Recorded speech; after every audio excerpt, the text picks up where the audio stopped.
Reflect Tamil Nadu நேயர்களுக்கு இனிய வணக்கங்கள். இன்றைய நேர்காணலில் நம்முடன் இணைந்திருப்பவர் பால்ராஜ் என்கின்ற ஐஸ்வர்யன், பத்திரிகையாளர், சமூக ஆர்வலர், அரசியல் சிந்தனையாளரும் கூட. இவர் நம்முடைய அரங்கிற்கு வந்திருக்கிறார். 100% வாக்கு, அதுக்கு விழிப்புணர்வுகள் அரசு சார்பிலும் சமூக ஆர்வலர் சார்பிலும் விழிப்புணர்வுகள்லாம் நடத்தினாங்க. ஆனா இந்த 100% வாக்கு சொல்லி இந்த விழிப்புணர்வு கொடுத்தோம், பல மாவட்டங்கள்ல அடிப்படை வசதிகளே இல்லை. குறிப்பா மலைவாழ் மக்கள் அவங்களுக்கு அடிப்படை வசதிகளே இல்லைன்னு சொல்லிட்டு அவங்க வீட்டுல கருப்பு கொடி காட்டுறதும், அதுக்கு அடுத்து இந்த பாராளுமன்ற தேர்தல் புறக்கணிப்பதாகவும் கிராம மக்களும் ஒன்று கூடி ஒரு அறிக்கையெல்லாம் கொடுத்தாங்க. இதனுடைய உச்சகட்ட இதுதான் இந்த பரந்தூர் ஏகனாபுரம் கிராமம். நிறைய தொலைக்காட்சி தொழில்நுட்பங்கள்லாம் இல்லாத காலத்துல மக்கள் ஒரு மாதிரியா இருந்தாங்க. இன்னைக்கு இந்த தொழில்நுட்பங்கள் வளர்ந்து உடனுக்குடன் செய்திகளை தெரிஞ்சுக்கிறாங்க. செல்போன் மூலமாவும் டிவி மூலமா பல செய்திகள் உடனுக்குடன் அந்த மாதிரி இருக்கும்போது இன்னைக்கு காஞ்சிபுரத்துல பரந்தூர் கிராமத்துல ஆமா விமானம் அமைக்க அதுக்கு எதிர்ப்பு தெரிவித்து பல முறை போராட்டங்கள், பல முறை ஆர்ப்பாட்டங்கள்லாம் பண்ணியிருக்கிறாங்க. இந்த மாதிரி பல ஆர்ப்பாட்டங்கள் போராட்டம் இன்னைக்கு கடைசியில் அவங்களுக்கு கிடைச்ச ட்ரம்ப் கார்டுன்னு பாத்தீங்கன்னா தேர்தலை புறக்கணிக்கிறோம், பாராளுமன்ற தேர்தலை புறக்கணிக்கிறோம் அப்படின்னு சொல்லிட்டு கடந்த 2 தினங்களுக்கு முன்னாடி 18 தபால் ஓட்டு இருக்கான். இந்த 18 தபால் ஓட்டுக்காக அவங்க அங்க போயிருக்கிறாங்க. அதிகாரிகள் எல்லாரும் போயிட்டு இந்த மாதிரி அங்க இருக்கிற மக்கள் யாருமே அந்த 18 தபால் ஓட்டை போடாம புறக்கணிச்சு திருப்பி அனுப்பிச்சிட்டாங்க. ஏமாற்றத்தோடு வந்துட்டாங்க.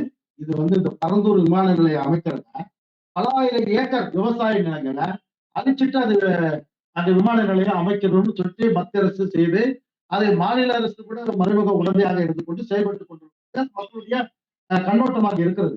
அந்த அடிப்படையில் அந்த மக்கள் தொடர்ந்து தேர்தலை நாங்கள் புறக்கணிப்போம், தேர்தல் தேர்ந்தெடுக்கப்படுகிற எந்த இதுவும் எங்க மக்களுக்காக செய்யல, விவசாய நிலம் தான் இந்தியாவுடைய உயிர் நாடி, தமிழ்நாட்டின் உயிர் நாடி, பல ஆயிரம் ஏக்கர் நிலத்தை இந்த பரந்தூர் சுற்று வட்டாரத்தில் இருக்கக்கூடிய மக்களுடைய நிலங்களை எல்லாம், விவசாய நிலங்களையும் குடியிருப்புகளையும் அழித்து விட்டு இங்கு விமான நிலையம் அமைக்க கூடாது என்பது அந்த ஒட்டுமொத்த ஏகனாபுரம் போன்ற பரந்தூர் ஏகனாபுரம் சுற்றி இருக்கிற அத்தனை ஊர் மக்களுடைய கருத்தாக இருக்கு. அதுக்கு பல்வேறு சமூக ஆர்வலர்கள் இருந்து, எழுத்தாளர்கள் இருந்து, பத்திரிகையாளர்கள் இருந்து இது சம்பந்தமான போராட்டங்களை நடத்தியிருக்கிறாங்க. எழுத்தாளர் பவா சமத்துவன் கூட அது குறித்த பல்வேறு கட்டுரைகளை எழுதி விழிப்புணர்வு ஊட்டியிருக்கிறாரு. அதனால அந்த மக்கள் என்ன பண்றாங்க, தேர்தலை புறக்கணிக்கிறார்கள். நாங்கள் ஓட்டு போடுவதில்லை, இங்க விமான நிலையம் அமைக்காமல் இருந்தாலே எங்க மக்கள் நன்றாக வாழ்ந்து விடுவார்கள், அமைக்க கூடாது, அதை இந்த தேர்தல் இடத்தில் மக்கள் களத்தாக பயன்படுத்தி தேர்தலை புறக்கணின்ற விஷயத்தை செய்து கொண்டிருக்கிறார்கள் என்பதுதான் உண்மையான கள நிலவரமாக இருக்கு. அப்புறமா தேர்தல் அதிகாரி எல்லாருமே போயிட்டு மக்களோட சந்திச்சு மக்கள்கிட்ட எடுத்து சொல்லி அவங்கள கன்வின்ஸ் பண்ணி அவங்கள அந்த தேர்தல் இது பண்ணக்கூடாதுன்றதுக்கு விளக்கம் கொடுத்திருக்கிறாங்க. ஆனா அவங்க தேர்தல் ஓட்டு போடணுன்றதுதான் விளக்கம் கேட்டாங்களே தவிர மக்களுக்காக அந்த பரந்தூர் விமானத்தை பரிசீலிக்கப்படுமான்றதை பத்தி அவங்க பேசவே இல்லை. அதனால அந்த மக்கள், அந்த கிராம மக்கள் தெளிவா இருக்கிறாங்க. எங்களுடைய ஓட்டு அந்த ஏகனாபுரம் மாத்திரம் இல்ல, சுற்று வட்டார கிராம மக்களை இணைஞ்சு இந்த போராட்டம் அந்த தேர்தல் இப்படி ஒரு சம்பவம் நடந்தா இது ஜனநாயக நாயகத்துக்கு வெக்குக்கு. கண்டிப்பா அது ஏகனாபுரம் அந்த பரந்தூர் சுற்று வட்டார இருக்கிற அத்தனை கிராமங்கள் நடக்கக்கூடிய தேர்தல் புறக்கணிப்பு என்பது விமான நிலைய எதிர்ப்பு, அங்க வரக்கூடாத ஒரு எதிர்ப்பு. இதே போல பல்வேறு தமிழகத்திலும் சரி, இந்தியாவிலும் சரி, பல்வேறு மாவட்டங்களிலும் பகுதி அளவிலும் மக்கள் தேர்தலை புறக்கணிக்கிறார்கள். பல்வேறு விஷயங்களை நடைமுறைப்படுத்தவில்லை என்ற காரணத்தை காட்டி தேர்தலை புறக்கணிக்கிறார்கள். ஆனா நம்ம ஜனநாயக நாட்டுல 100% வாக்களிக்க வேண்டும் என்பது தேர்தல் ஆணையமும் அரசும் ஒன்றிய அரசு விரும்புகிறது. அதுதான் 100% வாக்குரிமை, என் வாக்கு என் உரிமை என்ற கோஷத்தை முன்வைத்துதான் தேர்தல் ஆணையமே செயல்படுது.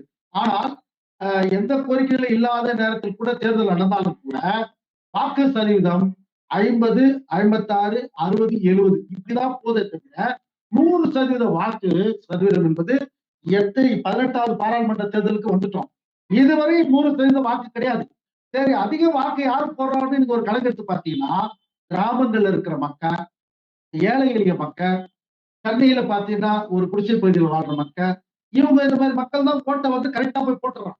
நீங்க பாத்தீங்கன்னா படித்தவர்கள், மெத்த படித்தவர்கள் என்று சொல்கிறார்கள், அறிவாளிகள் சொல்றாங்க, வசதி படித்தவர்கள் இருக்காங்க, ஐடி கம்பெனில ஒர்க் பண்றவங்க இருக்கலாம், பல்வேறு நபர்கள் இருக்காங்க. இவங்க எல்லாம் போய் சரியா ஓட்டு போடுற ஆளான்னு பார்த்தா அவங்கள ஓட்டே போடுறது இந்த ஓட்டு போடுற லீவை பயன்படுத்தி வீட்டுல ரெஸ்ட் எடுத்துக்கிறாங்க தெரியுங்களா? அவங்க ஓட்டு போடுறது இல்ல. கார்ல பார்த்தாலும் சொல்லுவான், கிராமத்துல இருக்க மக்கள் இந்த மாதிரி மக்கள் தான் ஓட்டு போடுறாங்க அப்படின்றது ஒரு பார்வை வச்சிடறான். ஏன்னா அவன் கரெக்டா அந்த வாக்குரிமையை கரெக்டா ஜனநாயகத்தை கரெக்டா பயன்படுத்துறான். அவன் வந்து நிலையில இருக்கிற மக்களும் அடித்தட்டு மக்களும் காப்பாத்துறாங்க. அவங்க வந்து அதுக்காக உயிர் மூச்சா இருக்கிறான். காலையில 6 மணிக்கு அதுக்காக சண்டை போடுறான். டேய் என் ஓட்டை யாரா எடுத்துட்டு, என் ஓட்டை யாரா கள்ள ஓட்டு போட்டுது, அதை நான் விட மாட்டேன் சார், நான் ஏத்துக்க மாட்டேன் சார், என் ஓட்டு எனக்குதான் போகணும், என் ஓட்டு நான் தான் முன்சாமி, என் ஓட்டு எதுதான் முன்சாமி ஓட்டை எவன் திருடான் அவனை கூட்டுவான் கலாட்டா பண்றான்.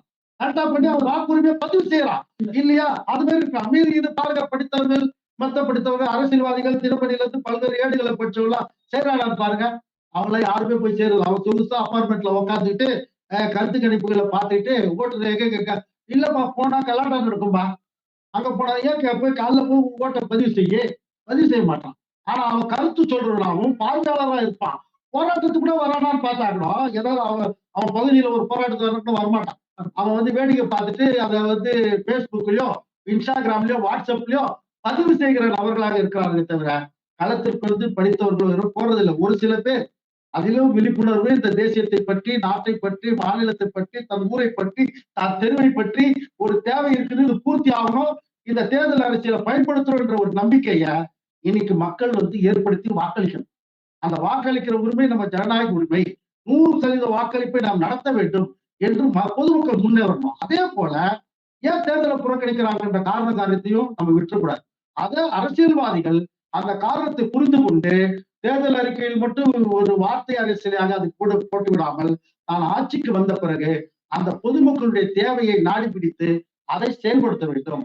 இன்னொரு போராட்டமோ இன்னொரு தேர்தல் புறக்கணிப்போ வரக்கூடாது என்பதை அரசியல்வாதிகளும் ஆளுகிற அரசுகளும் புரிந்து கொண்டு நடந்தால் 100% வாக்கு தொடர்ந்து நடக்கும். வணக்கம்.